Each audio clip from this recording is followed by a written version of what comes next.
Hey guys, this is Hero, and today I'm going to be going over kind of a quick shortcut that I've noticed for myself personally, as far as what times astrologically that you can utilize the best in order for you to gain your intuition the most or the most efficiently. Okay, I told you guys kind of in my last video, my third eye video, that I'd go over a video on like quick times to gain kind of your intuition and raise your consciousness.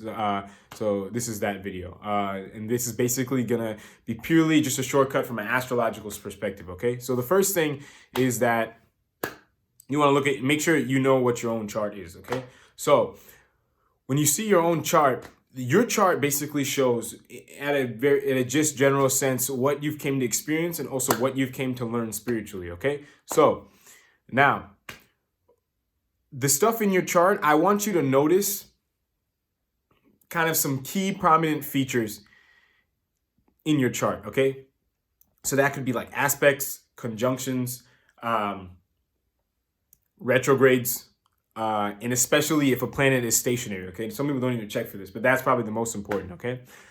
What I'd encourage you to do is those features in your chart, if you have any of those, are very, very, very important. Okay, so for example, if you have Mars 10th from Saturn and your Mars and Saturn aspect each other, that energy of Mars's 4th aspect on Saturn and Saturn's 10th aspect on Mars is very, you're able to tap into those energies very, very, very strongly.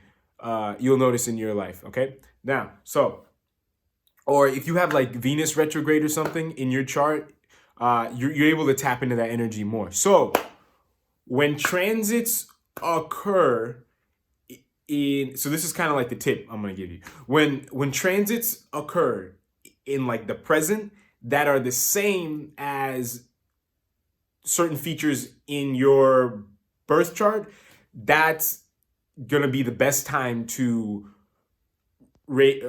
elevate yourself spiritually, especially in those aspects. But like I said, all the aspects from astrologically help combine and make up this whole human birth. Okay, so your human birth is determined based off of the features in your chart. So if some of those features kind of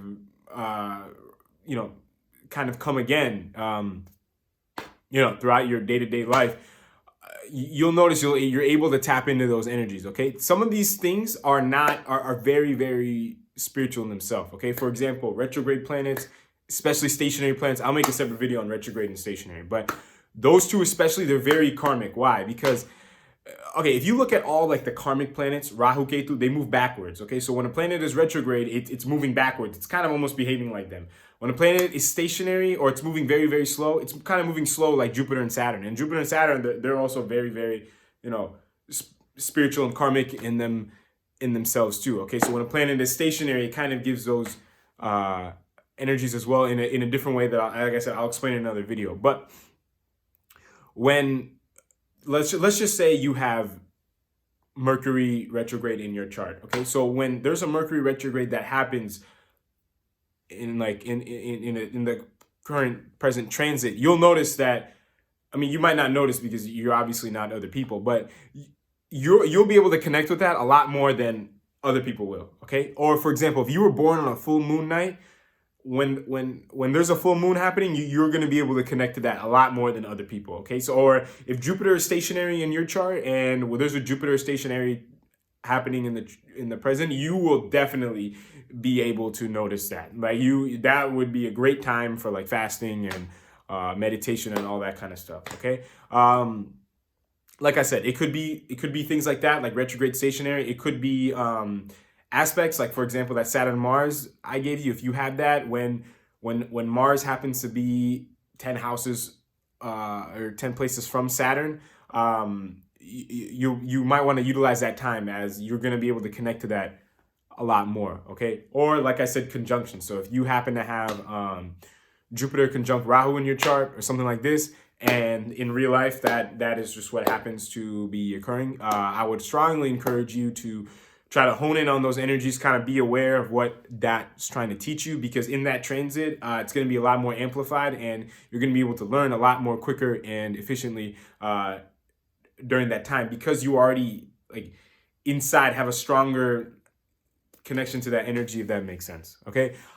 This could also work beyond the D1 chart into the other charts. Okay. So in like your D9, if you have like Ketu and Moon combined, and then in the current transit, Ketu and Moon are together, which this is kind of a bad example because Moon moves so quick, especially in the D9. But I'll give another example. Let's just say you have Ketu and Venus combined in the D9, and then in the present, Ketu and Venus are sitting together in the D9 for a few days. It's not going to last that long because Venus also moves quickly through the D9. But for a few days, it might be there.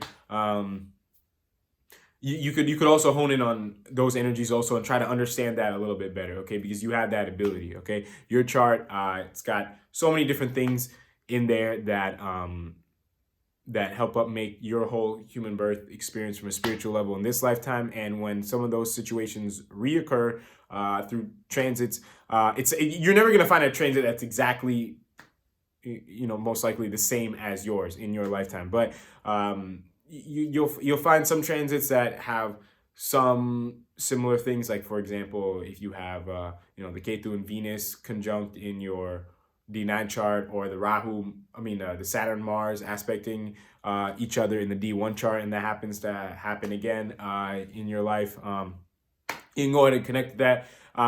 Most likely, there's going to be something that's occurring that's going to be the same in the current transit as well as your birth chart. Okay, there's going to be something there, most likely. Okay, most likely. Okay, so like I said, I would encourage you when that happens to just really to see how you feel about just pinpointing that aspect of whatever is the same and trying to connect with that. Okay, especially if you're kind of having struggles elevating yourself, or if you just kind of want to speed things up, or if you just kind of want to learn something new. And I am happy to share my perspective on this, and you can try it if you want. If it doesn't work for you or it's not your thing, that's also fine. Again, this is just my perspective. All my videos are just my perspective. Yeah, but if you have any questions or comments, let me know. And until next time, talk to you guys later. Thank you.